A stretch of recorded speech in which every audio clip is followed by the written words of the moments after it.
Oryx disappear?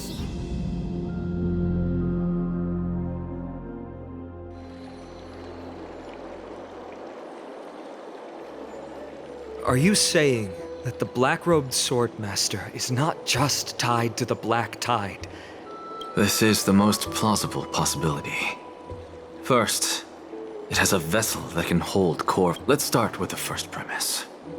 Its peculiar ceremonial blade can interact with a core flame, as evidenced by the pull I felt when it stabbed into my chest. The second premise is even more explicit. When it was engaged in fierce battle with many of us and was heavily distracted, it remained consistent. So it's plundering. But if your argument holds up, wouldn't they be headed to Akama soon? The vortex of— Not necessarily. Let's call that person the Flame Reaver for now. If my presumption holds, the first target is me. The second target is Oryx, who hasn't yet fallen. But I suspect Akama won't be their first target. Kefali's core flame is guarded by the Council of Elders' arcane power. And Fagusa's water curtain should be able to block out any external— What about Thanatos and Aquila? Their core flames are yet to be The whereabouts of Thanatos remain a mystery to all. Can you fly? No, I can't. Can that swordmaster fly? Good point. But what if they do? If they had wings, I wouldn't have made it out of the grove alive. That's a relief. Anyway, since the Flame Reaver has— With the distances between Akama, the grove, and these potential targets—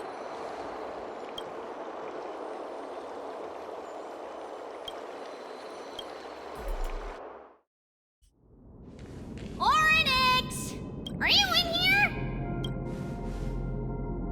No response at all. Did they foresee that we were coming and hide in the fog? Or...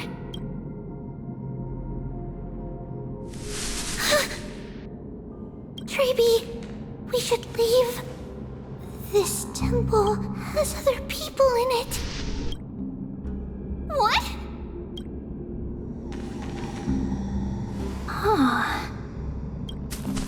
Listen, footsteps. Fast ones. 3 or 4 people coming this way. Come on, we need to hide. Whoever they are, we... Treeby, Trinan, come check this out. What's this? Trian feels like...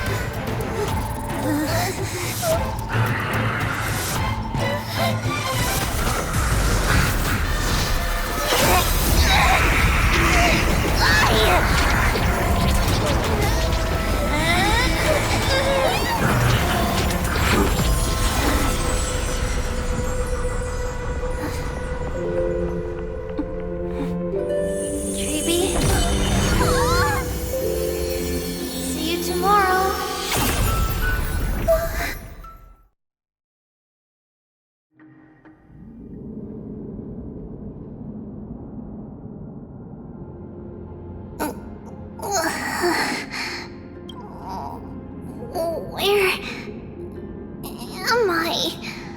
A little gray, snowy, and... Wait, where's Trian? Is she back?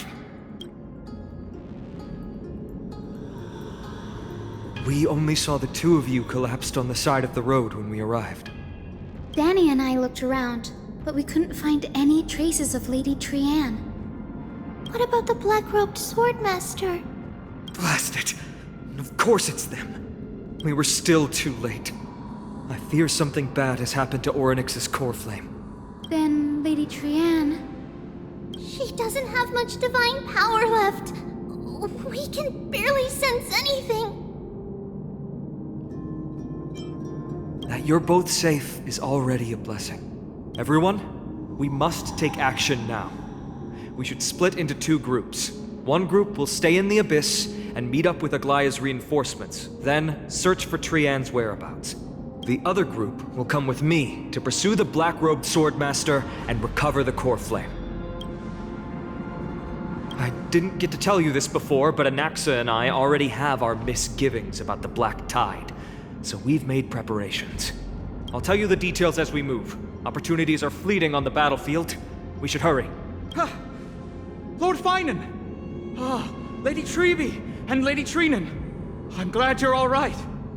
Did Aglaya's people get here? Yes. Lady Aglaya already knows about the situation and sent along a message. Finan, I understand that Swordmaster is of great importance to you. But if you charge in without a plan, I fear that you won't be the only one who dies in vain. I understand. Hatred is a hero's deadliest poison. I have no intention of fighting alone. If that Swordmaster really is related to the Black Tide, the Chrysos heirs must not take them lightly. I have indeed planned to return to the Holy City and discuss the strategy with Aglaya. We'll need all the help we can get for this encirclement.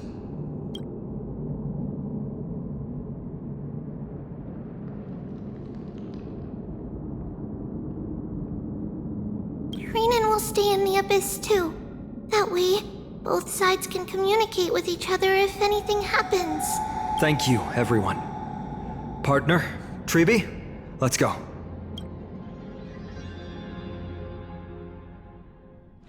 We're back, Aglaya. You should have come to me first, Finan. Aggie, there's no need to scold Snowy.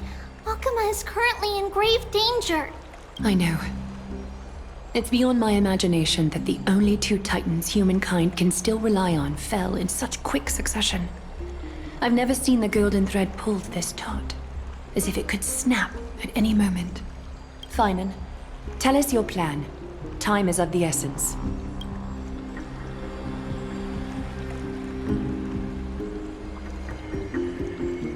This being is not just hunting titans, but taking the core flames too? Yes, just like the Flame Chase journey is doing. Professor Anaxa thinks the Flame Reaver's arrival is likely a sign the Black Tide has spread further. Regardless of whether you're right, this being is still far more aggressive than we expected. But its madness is also an opportunity for us. If its goal is the core flame, then that means us humans can lure it into a trap. Anaxa had already left the Holy City with Cersei's core flame while we were on our way to the Abyss, so he can make preparations for the battlefield. Tell me, what makes you think this won't end with us losing another core flame? Because this time, the power from beyond the sky is also at our side. He is the key. We need your other companion too. Ma'am, do you mean me? I see. Finan, that battlefield you mentioned, is it Castrum Kremnos?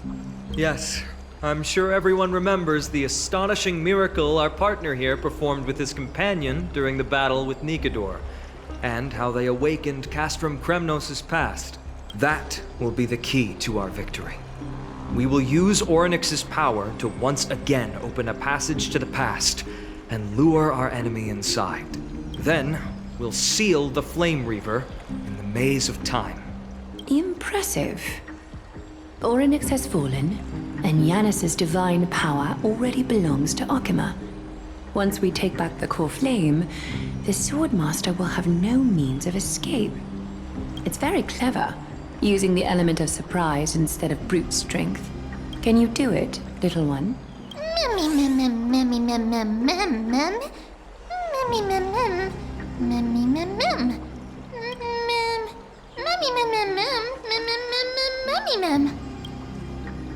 Yeah.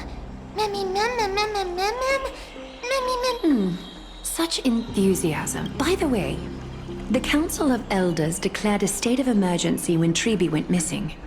Kynus and her following have heard tell of the incident at the Grove, and are galvanizing support in secret. I fear she'll... What are they? That short-sighted politician likely believes the Chrysos heirs have outlived their usefulness, and is making preparations for her next step. That ugly side of human, but that's a problem for another day. I've sent Castorus ahead to the Council with a message. She should be able to keep the situation fine. It is my hope that we can come to an understanding on this. We must take down the Flame Reaver in one go and retrieve the... Of course. You may count on me to lead... I apologize for tasking you to spearhead the plan once again, but Akima is currently beset by enemies from within, and the situation brooks no delay, and we have precious little time to confer and discuss the plan with you. That being said, you are the key to our success, and I shall respect any...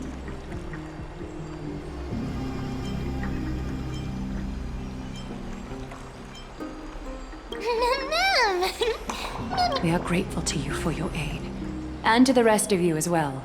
May Kethely sharpen our gaze and grant us victory over the enemy.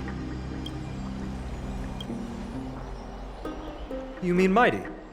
He's dealing with a different problem. Don't worry, that man would never miss out on this fight.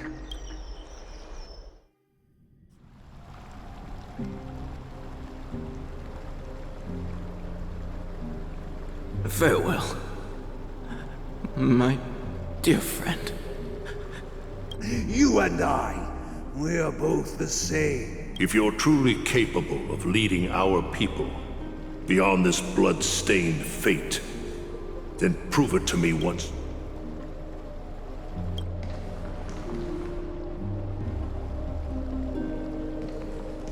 I knew you'd be here. I heard you're about to set off on an expedition. That's right.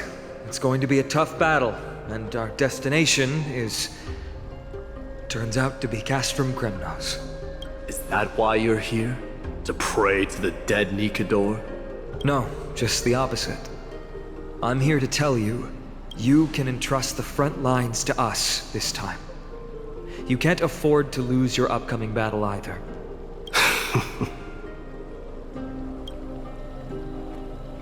Have you heard the story of Geocles the Mountain Breaker? Sounds like you've spoken with Cartonus. That's the name of the legendary mountain dweller, right? Let's have a chat before we go our separate ways. Cartonus told me that back in ancient times, the mountain dwellers lived in seclusion. They spent their days quarrying and gathering, living a simple and peaceful life away from strife. But Geocles was different. He resisted their traditional way of life, yearning for the world beyond the mountain. They're safe, but humdrum culture was like fetters around him. He sounds a lot like you. Yes, that is why he too faced the same dilemma as I do. One day, during one of Geocles' many ventures beyond the mountain, he spied a battalion of Ladonians stationed at the foot of the mountain. The Ladonians were at war with their arch-enemies, the Companions, and they used the mountain as a base to carry out guerrilla warfare operations.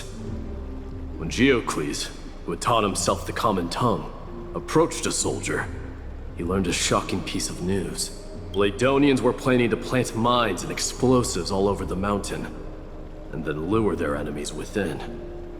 With danger lurking with every step, the mountain dwellers' homes were no longer safe. Geocles quickly returned to his village to bring the news to his people. But... let me guess. They refused change and chose to put up with the situation instead.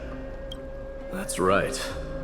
The mountain dwellers were fearful of even the smallest change to their lifestyle, let alone leaving their home. Despite the imminent war, the elders would rather negotiate for peace instead of leaving the mountains. This made Geocles both angry and sad. But he didn't give up. If you were in his shoes, what would you have done? Lead my people on a resistance, perhaps. I'm not sure. I can't think of a solution that would make everyone happy. A solution that would make everyone happy, huh? That's how naive we are. Well, let me tell you what Geocles did. He took the mountain dweller's store of gemstones and traded them with the Ladonians for a massive amount of gunpowder. The But he didn't do this to fight the companions. Under the cover of night, he set ablaze the forest surrounding the settlement, forcing his people to flee the mountain. That great fire marks the beginning of mountain dweller history. Since then, their people became part of civilization, and giants became a common sight in the holy city. Meanwhile, that mountain they once lived in has turned into little more than foam inside the black tide.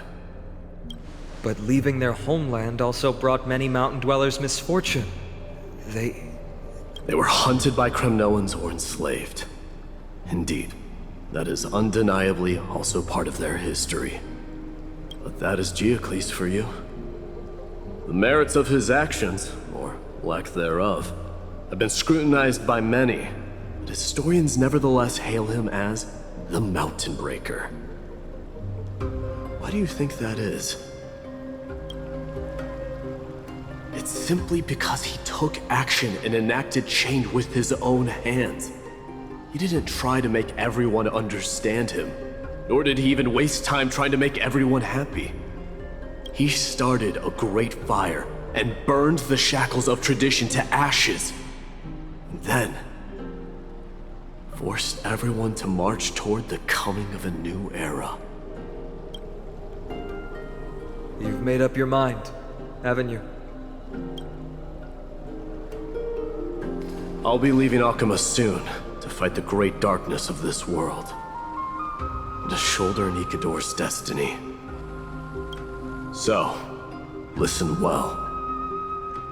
If there comes a day when we meet again on the battlefield, that I stand opposed to the flame chase, remember to stab your sword into my back through my 10th thoracic vertebra.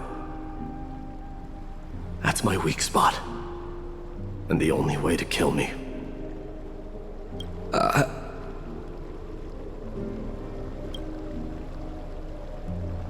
You have my word.